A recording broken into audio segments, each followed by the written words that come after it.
Welcome to the Satori Lifestyle Satori Masters podcast, the ultimate resource for ambitious, hardworking school owners that want to get their business and their life to the next level. My name is Dave Kovar. I'm a lifetime martial artist, business owner, speaker, and author. My goal is to empower listeners with the knowledge and the tools they need to break through barriers and really get their business and their life to the next level. Thanks for watching and enjoy. Welcome to the Satori Lifestyle Satori Masters podcast. I'm your host, Dave Kovar, and with me is Crew Nakapan. How are you, sir? Good, sir. How you doing? All right, man. Well, thanks for being on the show. You have been doing martial arts a really long time. I have a very successful martial arts school, and we'll dive into that in a bit in the DC area. But I want to share with you my first memory, and you don't remember it, but of you, it would have been. I know we talked about it. You remember the day, but not necessarily maybe our interaction. It was in Salt Lake City at a Pedro Sauer camp. And it's when you got your black belt. And what year was that? Like 2002 or something like that? 2003. Yeah. 2003. Yes. And I remember actually there was one other interaction. I shared this with you. I got Greg Nelson's Clinch series tapes like in the late 90s. And you were the guy that he was tossing around in that. I remember, and then seeing you, but I remember there wasn't a lot of black belts back then. You know, I got mine in 2007 and I was kind of early. For you to get it, back in 2003, that was crazy. There wasn't a lot, but I remember just being so impressed, watching you present your material and go, man, that guy's got it going on. And anyway, so it was nice to hook up with you a few years ago and nice to get to know you a bit. Likewise. It's, you've always been like I'm one of those mentors and masters I've always looked up to, and it's just so crazy that when I ran into you that day that you told me that you were there, because I was like, I just couldn't remember. That day was also crazy because we were up in high elevation too. It's like 100 square foot feet elevation, and that definitely played with my mind for a little bit. And who was, I forget his name. I should know his name. He was the guy that was a musician too, that you tested with. Todd, is that no? Yeah. Todd Margolis. Well, but he might have already gotten his black belt before. Okay, all right. Maybe he already got his black belt, but I think he was there somewhere around in there. Anyway, well, fun times. And I'll tell you what, I just remember going to, I went to Pedro Sauer several times to his events out there and feeling like I was in pretty good shape. And somehow that 6,000 foot altitude would just throw you off. And I remember, you're 90 seconds into a match, you're not even going hard. And it's like, claustrophobia is kicking in and, your balance is off. It was pretty different. It's a real thing. I had no idea. I thought I was in pretty good shape. So I think I was like 23 at the time. So no problem. I'll get over there. I've been working out pretty hard, and then get up there. I was just really fighting to get a breath. Oddly enough, though, I've had some people from Utah and Denver come to train with us in Washington, D.C., and we're in a swamp, right? And they've actually said the opposite. They're like, we live in elevation, we train in elevation, but we're not used to the humidity that you guys are. When we get into a room and there's all this sweat and moisture in the air, it's like we have a hard time breathing. So like, oh, okay. So there's something to both ways that we train and have trouble with. Well, and humidity is in your genetics, right? Like your Thai. So Thailand's very humid, isn't it? Or not necessarily? Extremely extreme. It depends on where you're at, but definitely very hot, very humid. I was born in the United States, so luckily I did not have to deal with a lot of that heat. Oddly enough, though, we are having a heat wave here in DC, and it's like 105 degrees, and it's very humid and swampy, and it's kind of hard to deal with. But I gotcha. I guess I meant in your heritage. That was Okay. Well, hey, man, let's get to know you a little bit. For those of you that aren't familiar with your background, you are, a world-class Muay Thai practitioner, world-class Brazilian Jiu-Jitsu practitioner who still competes like on a regular basis. Like how many times have you competed this year? 2025? 3 times so far, sir. Yeah. Okay. And you've done judo as well. How many matches have you had this year? And I don't know how many matches in judo. I've had the last competition I had was 14 matches in the day. I won 12 of those. It's pretty crazy. But I always try to stay active, have some goals, helps me as a martial artist, especially a martial arts school owner, keep my sanity, something to work towards, something to also kind of focus my technical development on. Sure. And so I usually shoot for about 4 competitions a year. It's amazing. And it's so sometimes I exceed that. Sometimes depending upon how my body feels and the injury, of course, you don't always reach it, but something to shoot for. I got you. Well, give me your background, your martial arts background. How old were when you started? What did you start doing? And then kind of your journey through being a CPA and giving that up, because I think people would love to hear that, and going full-time or transition, not saying giving up, transitioning to full-time martial arts. Yeah, I started martial arts around 11, 12 years old. I started in Shaolin Kung Fu. So it was like basic classical martial arts. And that kind of came about with Lyme disease. So I contracted Lyme disease at a young age. Okay. I lived right next to the woods. I was raised with my grandparents in Bethesda, Maryland, which is about 20 minutes north of Washington, D.C. We're in like the DMV, right? The Hmm. D.C., Maryland, Virginia area. And so it took me a long time to figure out what it was. My joints were hurting. I had a headache, and at nighttime was just, really bad pain. And I started gaining a lot of weight because I wasn't able to use my body very much.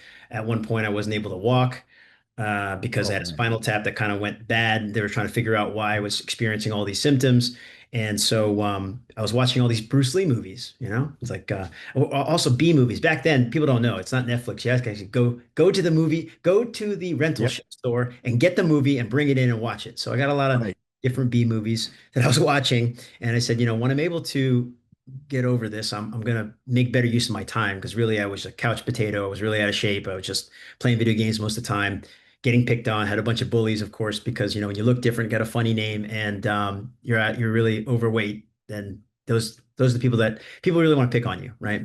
So I said I'm going to get into martial arts. So as soon as they diagnosed me, gave me a whole bunch of intravenous antibiotics. I started feeling better, went back to school, and just I was just obese, for lack of a better word. And I picked up the yellow pages, which also a lot of people don't know about. It's like where all the numbers are. Open those up, find out. Oh, here's a school, and of course, because I was watching all those Bruce Lee movies, I wanted to learn Kung Fu, particularly Wing Chun Kung Fu, right? But Sure. that was very hard to find out here in the East Coast. As a matter of fact, there's very few Kung Fu schools, but mostly Taekwondo and karate schools. So I was lucky enough to find a school in Rockville, Maryland, and that I fell in love ever since. And took me a while to, find my uh, get get my Your bearings niche. about me, Yeah. right? Um, but again, I live with my grandparents, so my grandfather took me to the class, would sit there every day, which kind of gives me some perspective on some of the parents that bring their children in, and without him, I wouldn't be in martial arts. And then without all the people that I met, all the strong instructors and masters, I wouldn't be where I am today. So I was very lucky with that. But since my grandfather brought me to class a lot, he wanted to live vicariously through me. So we started going to a lot of tournaments. And then that started becoming my life. I didn't really live a normal high school, middle school life. We were Okay. always traveling every weekend to go to these NASCA tournaments, right? So I do forms, Sure. weapons. Oh man, I didn't realize you were a NASCAR competitor too. Oh That's cool. yeah, That's cool. yeah. Yeah. All right. All that stuff. So Okay. my best event was forms. I was doing weapons, which is basically a broadsword. And Okay. in those days, used to being almost like the black sheep because in kung fu schools, they don't know how to rate you in form so much. Sure. Sparring's a little bit different. So I was already feeling like an outcast, even in the martial arts world, because like, oh, here's another kung fu guy. We'll see if he even makes it past the first round of the forms. Uh, but I found my way in there, and I competed pretty often. I think I have like 100 different trophies sitting in my Yeah. house. At that Yeah. time, we were in a one-bedroom apartment. Everybody who had a problem in our family would always end up in our little one-bedroom apartment. So we were just kind of full of people. And then it was full of these trophies that my grandfather wanted to acquire. And so he'd find the biggest trophy, like 6 foot trophies. I was like, why do we even need 6 foot trophies? Like, oh, they got bigger trophies here. Let's go over here. And then sometimes you get two or three, and they were just sitting there. And so it was for him, not for me. But that's kind of where that went with Kung Fu. I tell you what, over the years, you've probably gotten rid of most of them, right?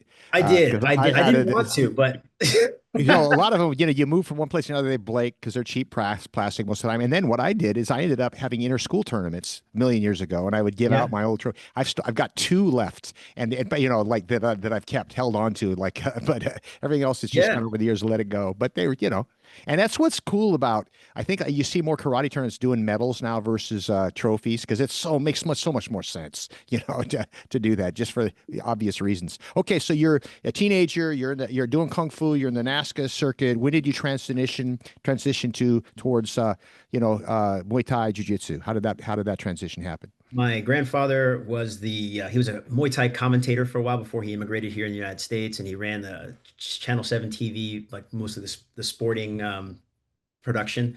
And so at the age of 14, it was 1994, he's like, we're going to go back to Thailand and you can learn Muay Thai. So I was like, oh, great, this is going to be awesome. So that was my first exposure to Muay Thai. And for me, being first generation born here, I wanted to have some type of connection with my Sure, culture. So I was like, well, this sure. is great, like great to do Muay Thai. So I brought two of my kung fu friends over there, and we just got beat up every day by a bunch of 10-year-olds, and and it was crazy because they actually lived in the gym, right? Like Right. now Muay Thai is very big in Thailand in the sense that it's something that brings people to come visit and tourism and all Sure. that. Before it was just like a way of life for people who had no other way of life. So they were just living there, sleeping upstairs. Somebody would bring like a big pot of rice, make the rice, cook the food. And so it was kind of a cool thing to see that it was like a lifestyle. Uh, Wow. and for us, my grandfather always told me, he's like, look, I don't want you to be a fighter because it's kind of looked down upon in the culture at that time. Right. It's something you have to do, not something you want to do, whereas it's totally different now. So that was it. And I came back and my kung fu school had closed. It was very unfortunate. Of course, the challenges of running a business, and so they just couldn't maintain keep their doors open. So, just so happens that I was able to find a jujitsu academy, and that was after watching the UFC number two with Okay. Royce Gracie Armbar and Jason DeLucia, this kung fu guy. So I thought I I was the baddest remember. kung fu guy on the planet, and I watched it, and I was like, oh my God, I And want to. Jason had a little jujitsu too, my understanding. Goes he actually had trained a bit at some point. But anyway, go ahead. Go It ahead. wasn't enough, right? But it It was what clearly wasn't enough. not enough for that armbar. And I was like, wow, that must be a secret. And just like back in olden days, my friend found a flyer. Just I don't know how he got it. I was like, we're gonna train jujitsu. It's another one of my kung fu friends. And I was like, that's great. And so about 1995, I was like 15 and a half. I just got my learner's permit and I was able to drive over there, had my first class it was in a Hapkido school. It was in a very tiny little Hmm. Hmm. area because at that time, which wasn't even known, right? Yeah, So yeah, and it was weird. We were wearing these gigantic pajamas that didn't even fit us, and we were also kind of outcast group because the Hapkido guys would make fun of us, like, "Oh, you guys are doing jiu-jitsu? That's kind of that weird stuff, right?" yeah. But I loved it, and it was great. And when the school began to grow, and within a year, I was lucky enough to meet Mike Moses, who Yeah, great guy. I don't I've met him a few times, but I was always impressed with him. What a fit guy he was. Probably still is yes. too. So he's still fit. He's Yeah, 60 years old and he's yeah, still like super, yeah. just like yourself, like super fit. And that's very inspiring. So he came over there, and so basically Mario Yamazaki and Mike Moses were my first, and it was like fathers to me too, And that school grew, and I was very lucky enough to have both in one place. I think that was a very rare thing to have. And so I could just really focus on that. And everything I wanted to do was just martial arts after that. Even going to college, I was like, well, I'm going to go to a university that's close by because I don't know if there's any other school out there. Now there's schools everywhere. Sure. Uh, Back then, you'd be very lucky to find one. So I said, I'm just going to go to school around here and do this thing. So that's how I really So you got. went to school because you weren't really looking at martial arts as a career, and because that wasn't, I mean, it wasn't. It's more common now, but this is 25, 30 years ago, and it was way less common. And so probably your family probably is also instrumental in encouraging you to get your degrees as well, I'm guessing. Oh, you already know it. There's like I would be outcast from the family if that didn't happen. It's like we brought you here. What are you going to do about this?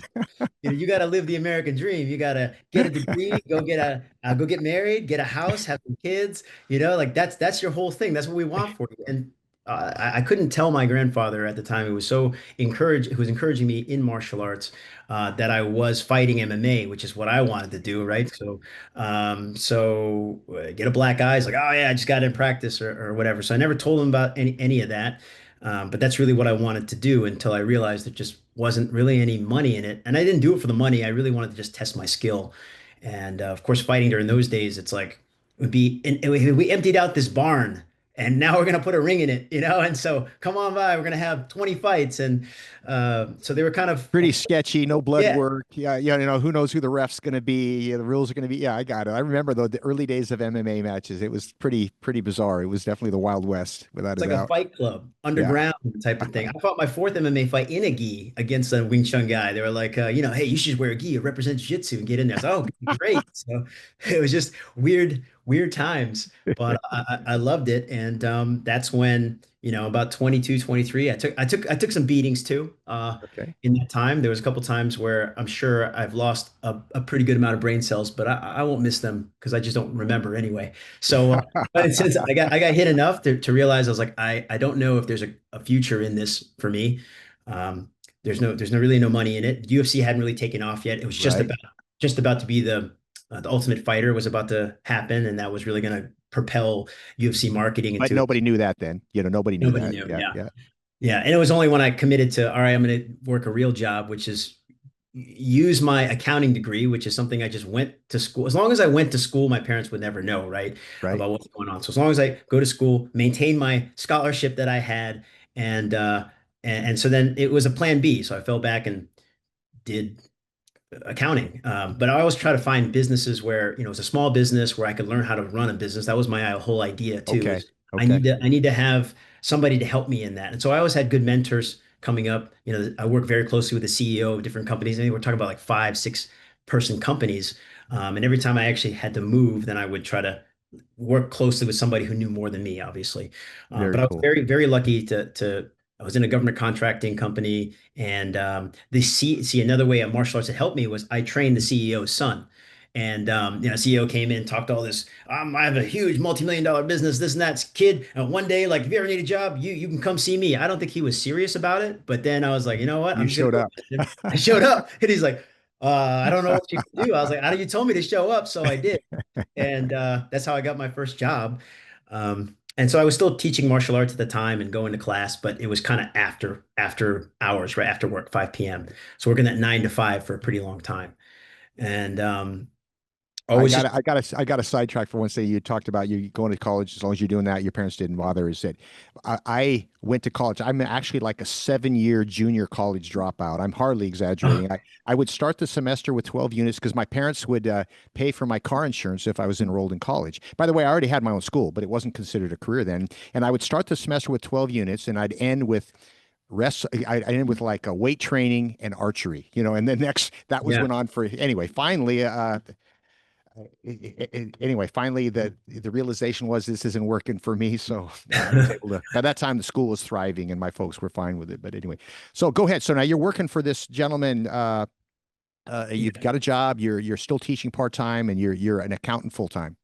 Yes, and account full time. Still, I also have a master's degree because to be a CPA, you have to have a certain amount of credit. So I went there, got my master's degree, took the CPA exam, became a CPA, and I was like, great. Now I got 6 letters after my name. So hopefully people are going to respect me, being a 25-year-old running an accounting department. I was also lucky enough that the controller, the one who runs the accounting department, she was going to retire. She's like 65. She's like, look, I need somebody to pass this on to. You're going to run the company. I'll teach you everything I know in 2 years, and then you'll be elevated to that. So she retires. I run the accounting department for this big multi-million dollar government contracting company. I convinced them to give me shares in the company, but of course, 0%, 3% of zero is still zero, so we couldn't really.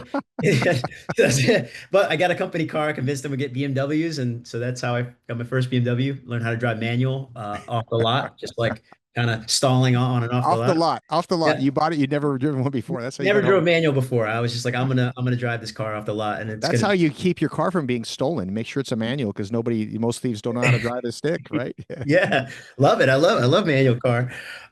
So yeah, and then moved to another company and moved to Washington D.C.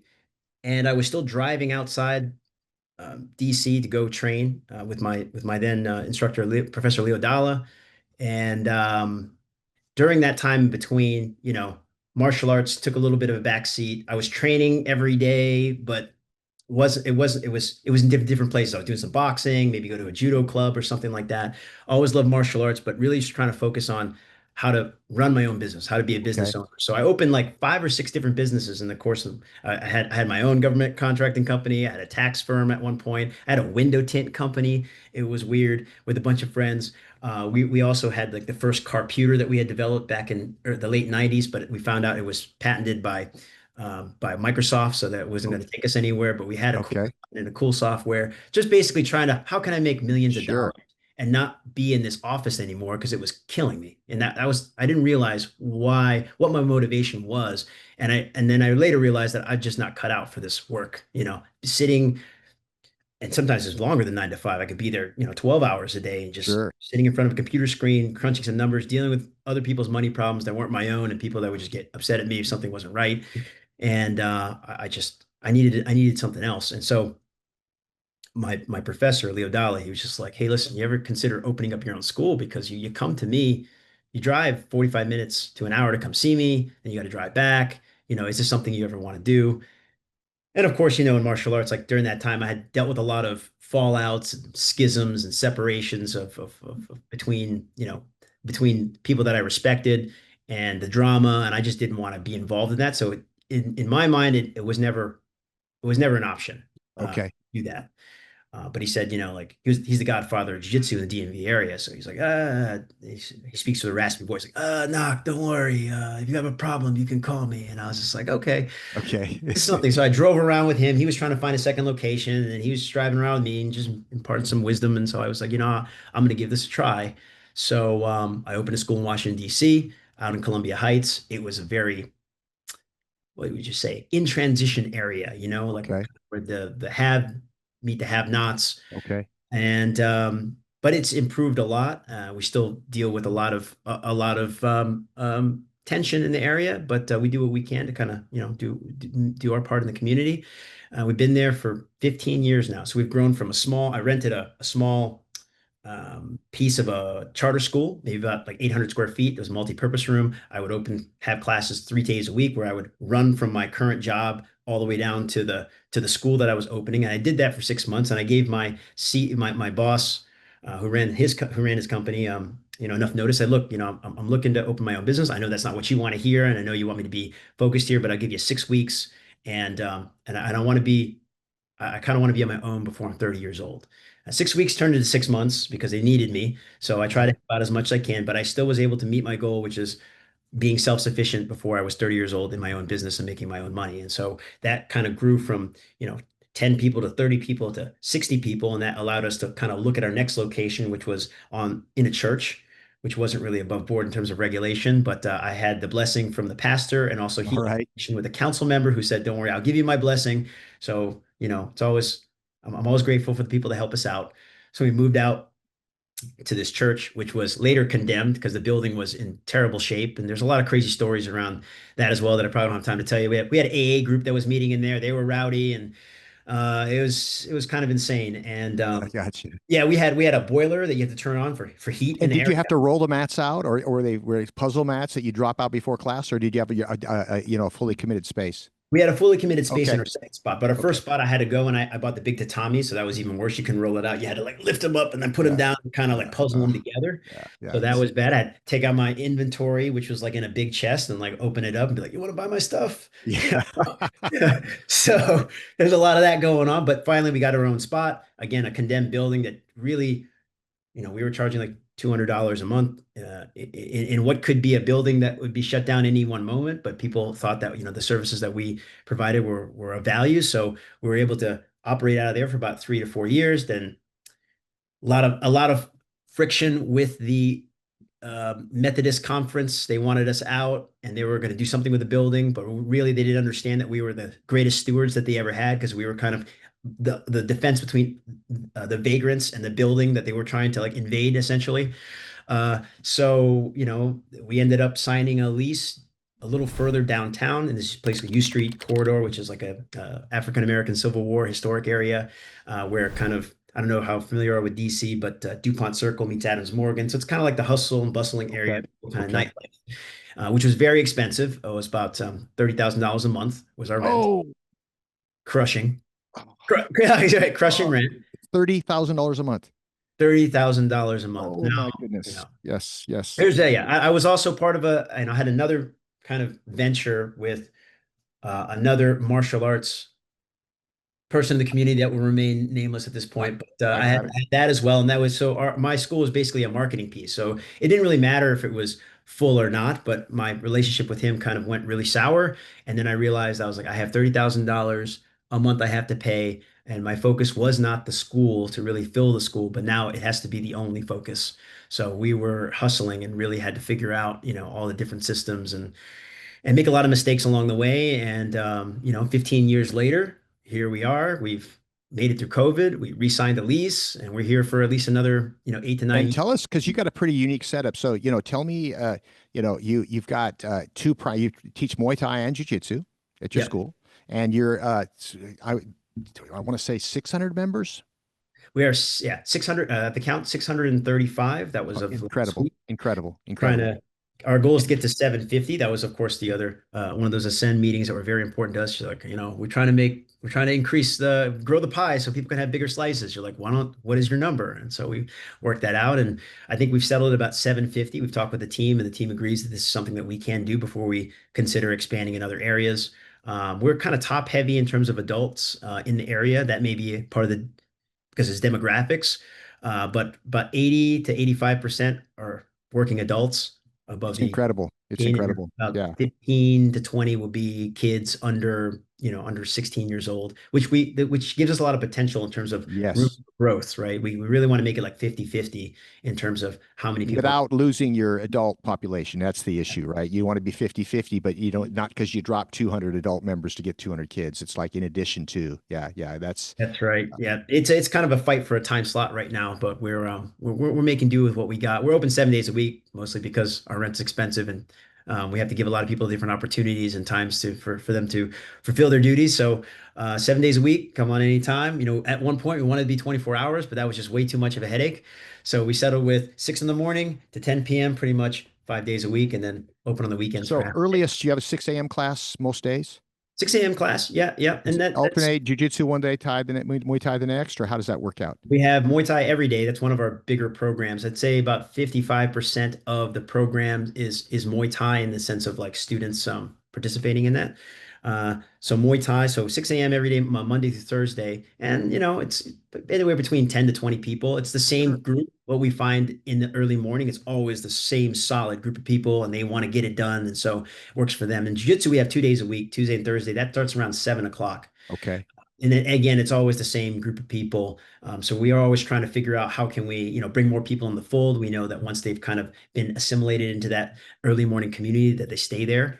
DC has a lot of different, I would say, like shifts or like time zones, right? We have like a service industry that kind of gets out a little bit late. We got an early morning that kind of like people that want to go in the office, and then a daytime of like people that say they work from home but don't really work from home, and so they come to the class. But I won't Got tell. it. Got it. So then you have midday classes, I'm assuming as well. Yeah, if you look at our schedule, I think we have like 80 classes a week. So it's running, Crazy. it's two different rooms plus a fitness area that we also have kind of like a barbell program running at the same time. So we try to, at one point we were like, okay, let's just confine all of the training to one mat so we don't have to clean it. We don't have to clean two mats like 3 times a day.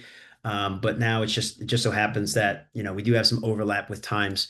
And so 6 a.m., 7 a.m., a 10:30, a 12 o'clock, and then we're kind of closed in between. Well, we have a 1 o'clock MMA, which is for the fighters.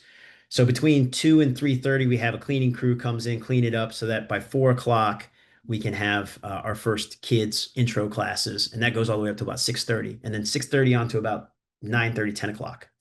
Crazy. So cool, man. A machine. I'm eager to see your place. I'm actually going to be in DC next month. I'm going to see what the date is and maybe I can drop by and take a look. I'd love to see Let what. me know. We'd love to have you come by, look at us, and then just give us positive and negative criticism. We always love it. Okay. Okay, cool. Well, hey, man. So tell me, I know that you have an online jujitsu. You have several things that you offer, but one of the things that you do, I know, is you have is it just like if I wanted to train with you, learn some of your stuff, what would I be learning from you?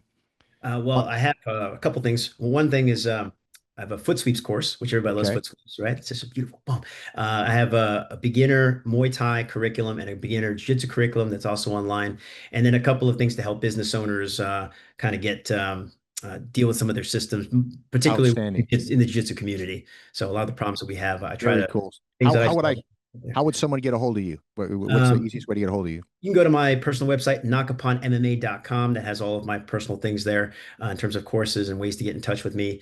And yeah, so if you hit me up, you can hit me up on there, or you can visit me in our school, Beta Academy in Washington, D.C. That's an acronym for Body Efficient Tactical Arts. We're right downtown. We do get a lot of visitors, and so we always welcome people coming through. And you can find us online with that with betaacademy.com. Outstanding, man. And by the way, congratulations to the listeners out there. You recently got your black belt in judo as well to add to you. That's totally cool. That was the right after you had your 14 matches in a day.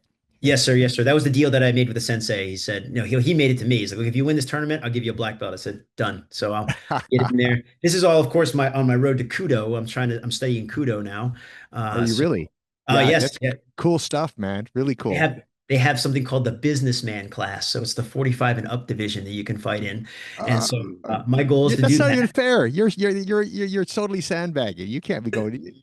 What's that? Or I gotta fight these 18-year-olds or No, whatever. I get it, man. It's all No, no, good. this is gonna So be you're gonna nuts. do a kudo competition pretty soon Yep, too. yep.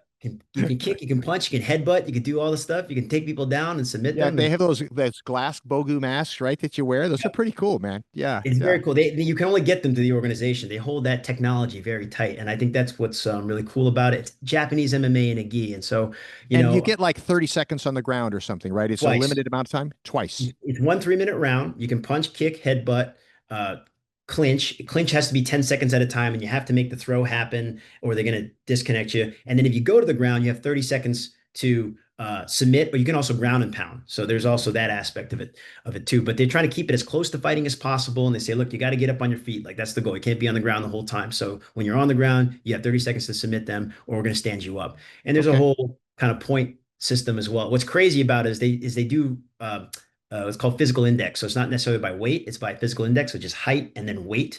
And then that's how they put you in a category. And they have an Okay. open division. So if there's a difference of two physical index divisions, you can groin kick. That's crazy.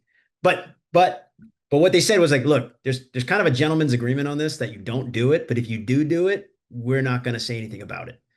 So, but just So, I competed my first, wrestling was my first art, right? That I wrestled in, in seventh, eighth, ninth grade. But then I started karate and I competed in karate tournaments for 15 years on a regular basis. But in California in the 70s, groin kicks were allowed. So that's that was crazy. like what we did. Like it was a different era. It was, and by the way, it was just kind of, this is the pre-gear era. So it was kind of Yeah. like Kyokushin stuff, right? No headshots, although they still happen. But yeah, I tell you, the modern martial arts is way better, but those guys were pretty tough back then. Here's something, just internationals, Ed Parker's International, Long Beach Internationals. I'm sure you've heard of it. It was the tournament back in, that's where Bruce Lee did his first demonstration, Yeah. etc. back in the day, and where he met Dan Inosanto, etc. But it was in the Long Beach like arena, and it was cement floors, and sweeps and takedowns were okay, and no headgear. You think about it, like just kind of Yeah. insane, man. It was Yeah.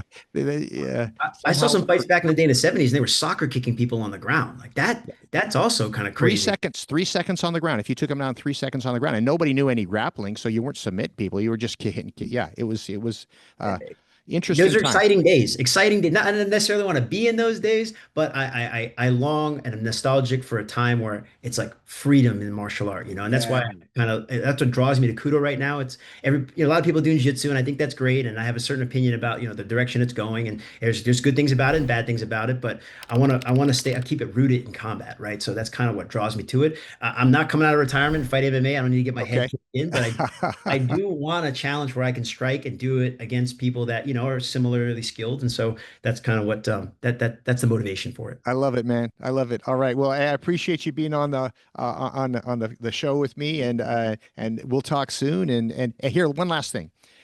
I'm a struggling martial arts school owner. I've been having a hard time, man. My passion might be gone because business is hard. Give me some advice. What would you tell me?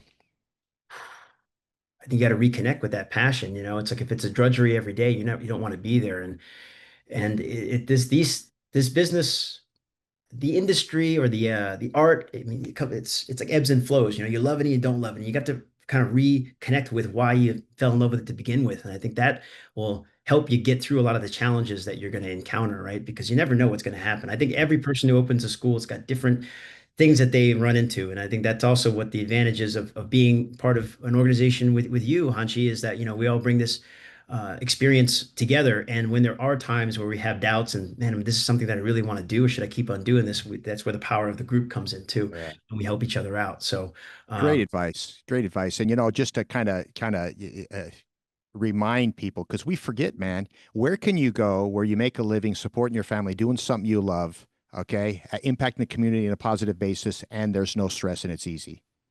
Doesn't exist. In other yeah. words, we forget it's friggin' hard. Running a martial arts school, you have to wear a lot of hats. It's hard. But when you keep your passion strong and you stay connected like you did, man, that helps you navigate through those low spots, no doubt about it. Good advice.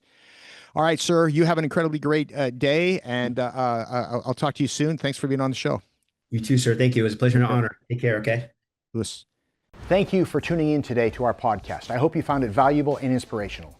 To stay connected, please subscribe to Apple Podcasts, Spotify, or wherever you go for your podcasts.